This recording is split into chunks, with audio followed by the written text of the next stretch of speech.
hello and welcome. So I've been getting a lot of questions about my notes, so the first thing I wanted to show is just pretty much how to use them.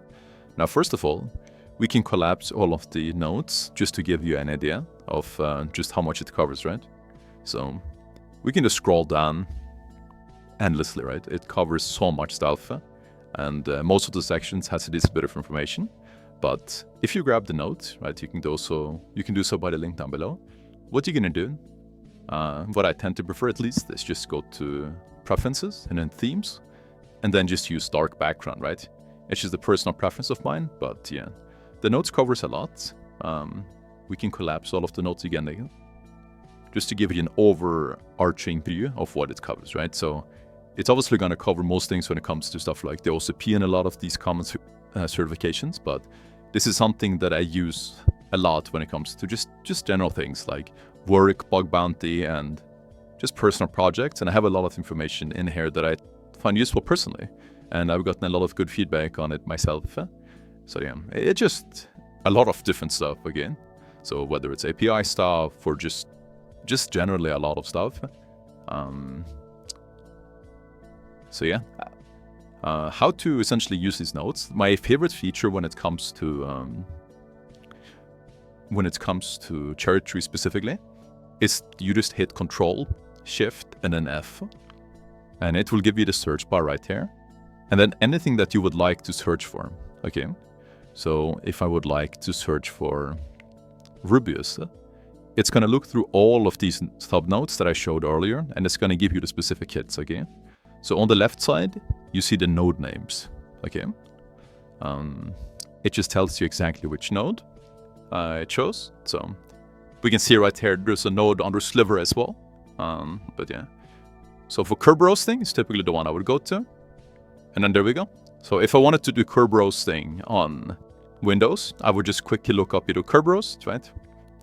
Or I would look up Rubius or Impact Getter or whatever tool I would like to use. And it's pretty much the same thing for everything, right? The same thing with Mimikatz. If I wanted to enumerate users in the Active Directory in domain, I would just typically search up --users because this is the flag for netexec. And then yeah, I would get this output. And I'm sure if you get the notes and you completely brand new, right, it's gonna take a bit of time getting used to. But the initial recon is obviously extremely useful. And then we have a lot of stuff under Active Directory as well, right? Just a lot of different tools, ways to essentially enumerate usernames if you don't have access to that. And just a lot of useful syntax and different attacks that might be of interest. And yeah, the notes just cover a lot of things. So there's a lot of things that you can pretty much just search up, and you have a good chance of finding it. So if we look up something like brute forcing, then we have rid brute and brute forcing with WFS, right, for HTTP post forms. And yeah, the notes are incredibly helpful. If you're quite new to hacking, or do you want to take the OSCP, then I do have some more simple notes as well that you can grab for free inside of the WAP. And I highly suggest that just for a basic methodology. These notes are just generally has a lot of things. Okay, so pretty much anything that I'm doing as I'm on a machine, if I want to do something like secret stamp, right?